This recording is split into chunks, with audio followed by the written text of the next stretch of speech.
हम सभी लोग जो थे भिक्षु संघ सभी भीग चुका था, मगर महाबोधि महावीर आंदोलन की मशाल यात्रा लगातार जारी थी और उस मशाल यात्रा को लेकर आदरणीय भिक्षु संघ जो है आदरणीय पूज्य भदंत धम्मशिखर जी के नेतृत्व में दीक्षा भूमि तक आ चुका है। ये ऐसा ही चलना नहीं है, ये अनागारी धम्मपाल जी का जो चलना था 1891 से, ये जो चलना था सुरेश ससाई जी का, ये जो चलना जो आकाश लामा जी का, ये जो चलना है धम्मशिखर जी, और 200 दिन ज्यादा हो गए हैं जो महाबोधि महावीर के लिए पूज्य भदंत प्रज्ञाशील जी जो बैठे हैं वहाँ पे, इन लोगों का भी जो चलना है लगातार चलना, जो महाबोधि महावीर मुक्ति के लिए चलना है, और ये लगातार चलना तब तक जारी रहेगा तब तक महाबोधि महावीर हमारे हाथों में नहीं आता है, जब तक 1949 बीटी एक्ट रद्द नहीं होता है।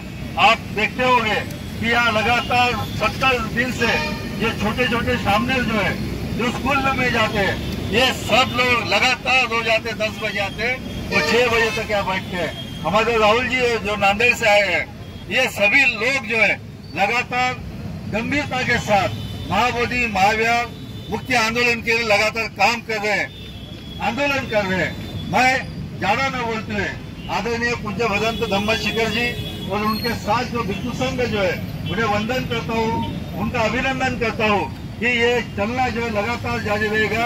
हम साथ में हैं। जय भीम, जय बुद्धा, जय भारत। ऍक्च्युली मागच्या 20 तारखेपासून हे आंदोलन सुरू झाले होते।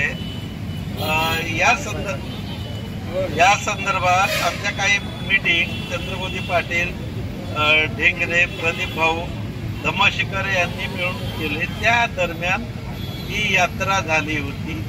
ही जी धम्म यात्रा आहे ती 17ला समाप्त होणार होती, पण काही कारणास्तव 10ला आले, त्यामुळे आम्ही पूर्ण तयारी करू शकलो नाही। ढेंगरे दादा आणि माझ्यावर जास्त जबाबदारी आली। 3-4 दिवस होते ते मला वाटते संसरवरून धम्मशिखर सकाळी आले माझ्याकडे 9 वाजेला आणि त्यांनी सांगितले भाऊ 10ला आम्हाला समाप्त करायचं आहे। त्या कमी वेळेमध्ये आम्हाला जेवढं काही शक्य झालं आम्ही तेवढं करण्याचा प्रयत्न केला। या काळात काही लोकांनी भरघोसपणे आम्हाला सहकार्य दिलं। त्यातले शंकरराव ढेंगरे यांची भारतीय बौद्ध महासभा, आमचे भाऊ सुनील सारीपुत्र यांची समता सैनिक दल, प्रदीप भाऊ यांचे समता सैनिक दल, कमाल चौक आवळे बाबू मूर्ती परिसरातील दोन्ही या संस्था आहे उद्घोष आणि दुसरी, या सर्व मित्रांचे खूप अमूल्य। तसंच इंदोरा चौकात काय 2-3 महिन्यापासून बॅरिस्टर राजाभाऊ खोब्रागडे मूर्ती परिसरात जो पुतळा समिती आहे त्यांच्या सहकार्याने, प्रामुख्याने दिनेश भाऊ अंडरसारे, कमलेश आहे, आपले काय म्हणतात ते आपले सुदर्शन मोहन आहेत, रविभाऊ पाटील आहेत आणि माझे मित्र दुसरे रविभाऊ पाटील, यांचा खूप सहकार्य वाटला।